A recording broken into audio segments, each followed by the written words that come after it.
کہتی ہے, B J پی کہتی ہے, آر ایس ایس کہتی ہے, نائیڈو کہتی ہے, نتیش کمار, چراغ پاسوان, کمارا سوامی یہ کہتی ہیں کہ ہم نے کہا کہ اس قانون میں پسماندہ مسلمانوں کو بھی حصہ ملنا چاہیے.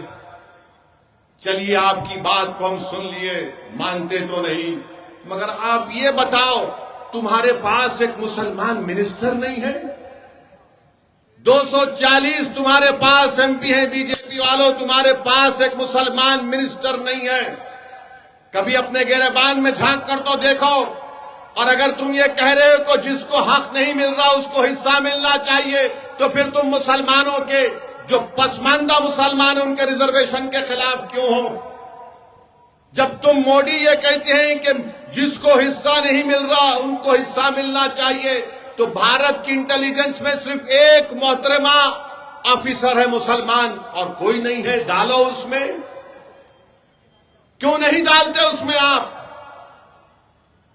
بتاؤ کیا پوزیشن ہے؟ آپ نہیں بتا پائیں گے.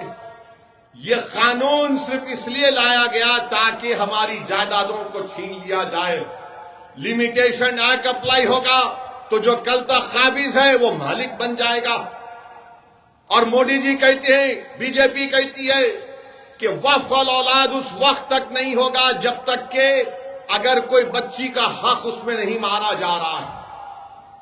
ہم پردھان منتری سے یہ اپیل کرنا چاہ رہے ہیں, آپ کو مسلم بیٹیوں سے اتنی ہمدردی اگر پیدا ہو رہی ہے تو پھر وہ بچی کی جو عصمت ریزی کی گئی تھی گجرات میں جب آپ مکھیہ منتری تھے, اس کو بھی اپنے گھر میں بلاؤ, چائے پلاؤ اور بولو بیٹی میں تیرے ساتھ ہوں. بلقیس بانو سے محبت نہیں, مگر وقف الاولاد میں بچوں کا حق نہیں مارنا چاہیے. یہ کون سا قانون ہے بتائیے آپ؟ ہمارے ہندو بھائی جانتے ہیں کہ ان کے سیلف ایکوائرڈ پراپرٹی میں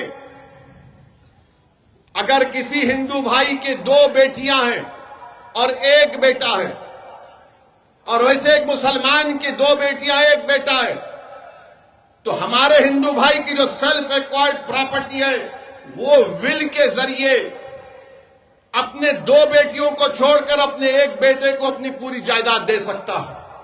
قانون اس کی اجازت دیتا ہے.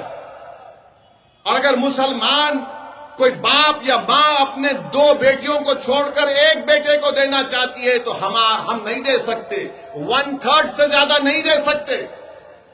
آپ ول پاور کا اختیار نہیں نکالیں گے. اور آپ ہم سے کہہ رہے ہیں کہ اگر تم اللہ کے نام پر